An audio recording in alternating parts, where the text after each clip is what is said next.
Advantage Athletic Therapy, personalized rehabilitation programs with a whole body approach. Enjoy the podcast.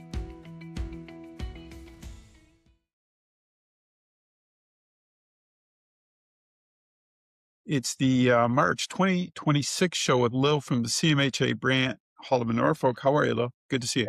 Good, thank you. Boy, this month's a tough one. We've seen what's gone on in the country in a few different cases. I'm thinking of BC, and there was one in Quebec recently as well, where folks died. Unfortunately, the surroundings, the situation that occurred, leads to a lot of questions Yeah. and a lot of stuff on social media. And I think sometimes we need to sit back for a second, collect our thoughts before we jump out on all these issues. For me personally, I kind of looked at it and went, guns. That's what drives me insane, is when I see that there's guns involved anywhere with kids and adults. And I just kind of wish that would disappear. But I want to start with you today, because I know with CMHA, when these situations occur, you guys have so many resources that people need to reach out to if they're in a situation. So let's talk a bit about that, okay? For sure. CMHA does our branch, Brant Haldeman Norfolk, doesn't provide crisis services per se, but we do have mental health walk-in. And if this is something that's still, affecting you, certainly you can reach out and come to our agency and book an appointment and talk to someone. Yeah, it's critical that occurs. Um, and can you talk a little bit about, because the line of work that you guys are in, and it's just, my concern is on both sides of the coin, the way things just get pushed out into social media, Yeah. and I mean, that's a big thing that, we've talked about, you and I, extensively since the pandemic, is just people, whoa, wait, right? Yeah. I am appalled, Dave, at some of the comments that come across in social media whenever people are reacting to these type of situations that we hear in the news. Most recently, Tumbler Ridge and what's happening in our world these days, right, in general.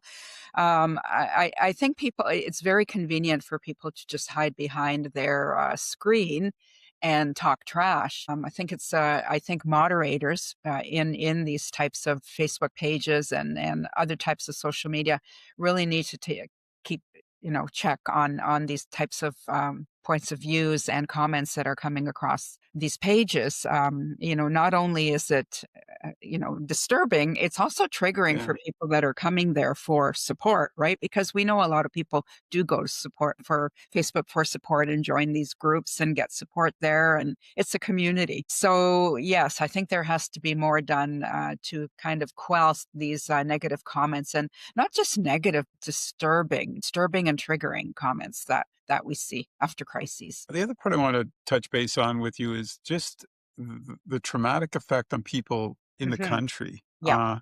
If you've had any kind of situation where there's trauma involved with guns occur to you, Yes. and then you see this, it's Yeah. almost post-traumatic, right? It all comes flooding back. And I Absolutely. wonder, that's another area where I think the mental health of the country really gets Yeah. tested in these times, doesn't it? Definitely. We call that vicarious trauma. You may not be directly impacted, or you may be, but indirect, by watching all the things that are going on the news, or going into social media and hearing what people are saying. That's vicarious trauma. And you can be triggered, whether there has been past trauma in your life, or you're just kind of fed up with reading bad news and don't know what's going to happen from day to day when you turn on the news.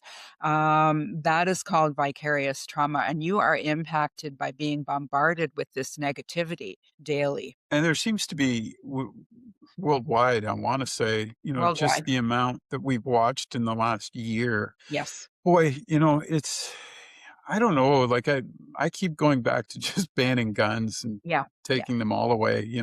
Hunters I'm fine with, that's, if they're doing that to put food on their table, I'm comfortable with it, and they usually have the background. But the other side of the coin is, should we be doing more on the psychological end before we even hand out these things? Like, I know you have to do tests to get your gun license, but I'm starting to wonder if that's not nearly enough. Yeah.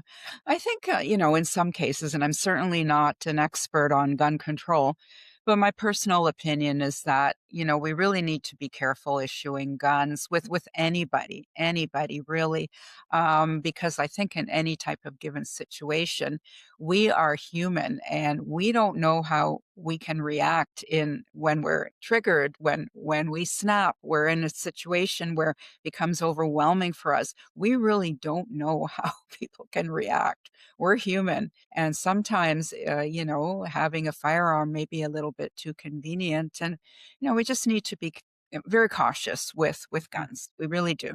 Yeah, With the folks that with the 2 traumas that we talked about, the BC and the Quebec one, the folks that are directly affected, I yeah, mean, what can they do? Like, how can they get in touch with you, not you directly, but within CMHA in the broad sense across the country to get for sure. support? Because Yeah. People will be impacted definitely by trauma that they are directly or indirectly involved in. So it's important to reach out for support because, trauma doesn't really go away. What it does is it buries, it buries itself. And then if there's a trigger or a situation, it will. All that negativity and negative thoughts and fear will come back, right? So there are many supports out there to reach out for. There's, of course, CMHA branches. There are crisis lines. We have 988, a suicide yeah. prevention hotline, which is relatively new, a few years old, and it is being used. And even if you are not having thoughts of suicide, but are impacted, maybe someone took their life, or someone has attempted, or you have attempted, these people are trained counselors that work 24/7. So, And it's imperative, I think, that you seek out that help. I really do, because I think absolutely. you wanna get on with your life the best way you can, and I don't wanna use the word confronting, but maybe Yeah, finding a way to deal with that stress or that yeah, that reoccurrence that comes through, to steady yourself. And I think that's a big word I'd like to use, yeah, because I think that's what we all need right now, is to be a little more steady in our thought process and our yeah, understanding. And it works on all sides when there's a trauma, right? for They get sure. it, that 360 effect. Yeah, You yeah, saw it, and our whole country, is mourning for those folks. And yeah. just one of those tragedies that, um, we need to talk about. We need to make good on this and help other folks all the way around. Absolutely. And you call it steadying ourselves, and that's perfect. And it's grounding. It is Yep. called grounding, coming back and just grounding yourself because stuff's going to happen. Stuff's going to Yeah. happen. But we need to ground ourselves and come back from that trauma or stress and reach out. Sometimes, when we hear of these situations, we find out that the person or persons didn't have anywhere to turn for support or didn't turn to support and felt like this was the only option or solution. But we just need to tell people and to just pull back and reach out. Yeah. And I think too, the recognition of Yes. someone that is struggling, Yeah. we all need to do that better. We all need to Exactly. understand what someone else is going through and maybe help Yeah. them steer clear of situations. Exactly. Be alert and aware. And sometimes we hear, gee, we didn't know this was going to happen. There were no signs. We had no clue. There are Right. signs. We just Yeah. aren't looking for them, or we don't know what to look for. But there Right. are always signs. Yeah. Interesting conversation today. And I think, I don't want to dwell on it too much, but I mean, I think it's important that we do have that talk about it and Hmm. understand better that, CMHA is there across the country, folks. Like, take Absolutely. advantage. If you're having that hard day, give them a call and seek help that can, maybe, well, we hope change your life, or, get you Yeah. off on the right foot. Thanks for doing this little tough My pleasure. conversation, but I do appreciate it. My pleasure. Thank you.